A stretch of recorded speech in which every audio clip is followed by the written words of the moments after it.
Ოცდამეცამეტე ბატალიონი ბაზა ლეზერნეკზე უკვე 5 თვე აიმყოფება.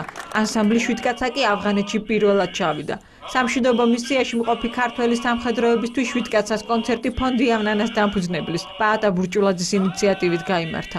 იავნანას დამფუძნებელმა ჯარისკაცებს აჩუქრათ ხატები, ლოცვანი და ქართული ნობათი გადასცა. დღეს უმნიშვნელოვანესი დღე არის ჩემ ცხოვრებაში, მე ჩამოვედი, ჩემი თვალით ნახე, როგორ ცხოვრობენ და როგორ ემსახურებიან საქართველოს ჩვენი მეომრები. ეს ძალიან დიდი რამ არის. ბედნიერია რომ დღეს ახალ და ღმერთმა მშვიდობით ჩამოგიყვანოს მე საქართველოში. და რაც თავარია, მე მოუწოდებ ყველას, ვისაც კი შეუძლია რომ ჩამოვიდეს და გაამხნევონ ისინი, თუმცა ისინი ჩვენ საქმეს აკეთებენ.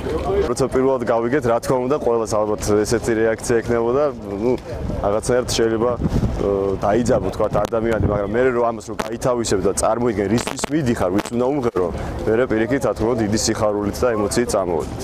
კონცერტის დაწყებამდე თავდაცვის მინისტრმა ირაკლი ალასტანიამ სამხედროებს სიტყვით მიმართა.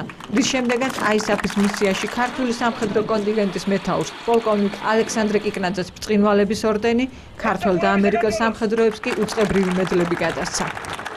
მე მინდა გითხრათ, რომ თქვენი შრომა, თქვენი თავგანწირვა, თქვენი სულის სიმტკიცე დღეს ქმნის საქართველოს სახელმწიფოს საფუძვლებს.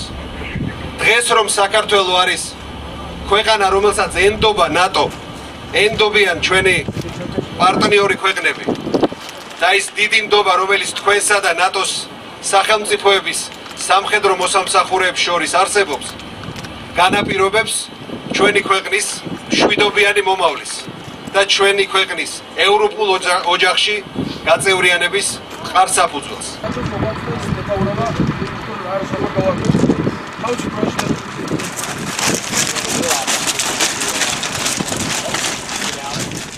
ერთ-ერთი მორიგი ამოცანა ქართველმა სამხედროებმა ლეზერნეკზე მდებარე ქართულ ბაზა ორბიზე განახორციელეს, სადაც მართვის ცენტრია განთავსებული. როგორც 33 ბატალიონის სერჟანტი რამაზ ნადიბაიძე აცხადებს, მათი მთავარი მოვალეობა ბაზა ლეზერნეკის დაცვაა. ჩვენი ამოცანები და ჩვენი ფუნქცია მოვალეობა ბაზა ლეზერნიკის მთლიანად დაცვა. ასევე არის ჩვენი ოპერაციის რაიონი ჩრდილოეთ მიმართულებით აქედან ჰელმანდის პროვინციაში. კონკრეტული დავალებები რაც არის ჩვენ ვახორციელებთ ოპერაციებს ყოველდღიურად და ასევე დაჭირდება ჩვენ მეგობრებს, ამერიკელებს.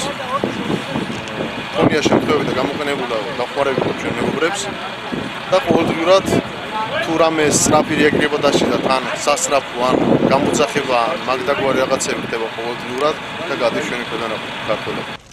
ბაზა ლეზერნეკი აისაფის მისიის ერთ-ერთი სტრატეგიული ობიექტია. ის ქაბულიდან 800 კილომეტრის მოშორებით მდებარეობს. ბაზაზე ამ დროისათვის 700-ზე მეტი ქართველი მსახურობს.